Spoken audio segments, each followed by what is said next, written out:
ne se présente pas d'abord comme un discours sur Dieu. Elle s'offre aux croyants comme le discours de Dieu. Ici, Dieu parle. C'est dans cet esprit qu'un chrétien ouvre la Bible. Parle Seigneur, ton serviteur écoute. 1 Samuel 3,10. Le corps lui-même dit la foi, assis comme le disciple au pied du maître. Luc 10,39.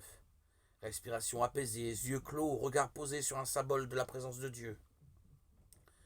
Bible, parfois à genoux comme devant l'immensité du mystère. Éphésiens 3,14. Parfois debout comme pour répondre à l'appel. Ézéchiel 2,1.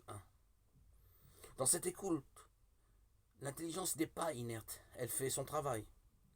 Réagir, comprendre, traduire, interpréter. Mais une fois fait ce travail pour apprivoiser le texte, il reste le principal.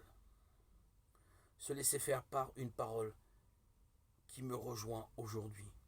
Une force qui aujourd'hui me saisit, m'oriente, me convertit. Un appel qui me réconforte, me donne une mission. J'ouvre la Bible, je crois que Dieu y parle. Rien de spectaculaire, ni voix, ni vision. Dieu parle à celui ou à celle qui écoute longuement, patiemment, les paroles inscrites sur la Bible.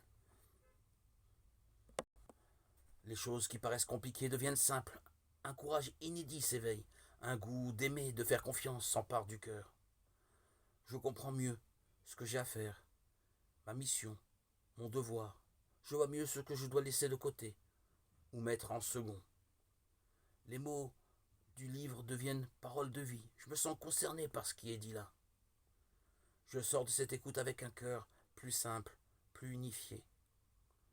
La parole de Dieu a fait en moi ce qu'elle dit. Voici le fruit de l'esprit. L'esprit de Dieu qui est amour, joie, paix, patience, bonté, bienveillance, foi, douceur, maîtrise de soi. Galates 5, 22-23. C'est la vie elle-même qui atteste le travail de la parole de Dieu en nous. Voir Deutéronome 18, 21-22. Si la vie s'enrichit à la longue de calme, de force, de bonté, de tolérance, de patience, je peux croire que la semence de la parole a pris racine en moi-même. Si la prière était aride et la lecture sans grande ferveur, l'Esprit Saint m'ouvre les portes à la sagesse de Dieu. Du moins, soyons à l'écoute de cet esprit de vérité qui nous a été donné, offert à notre baptême, pour pouvoir toujours nous améliorer dans cet esprit d'amour.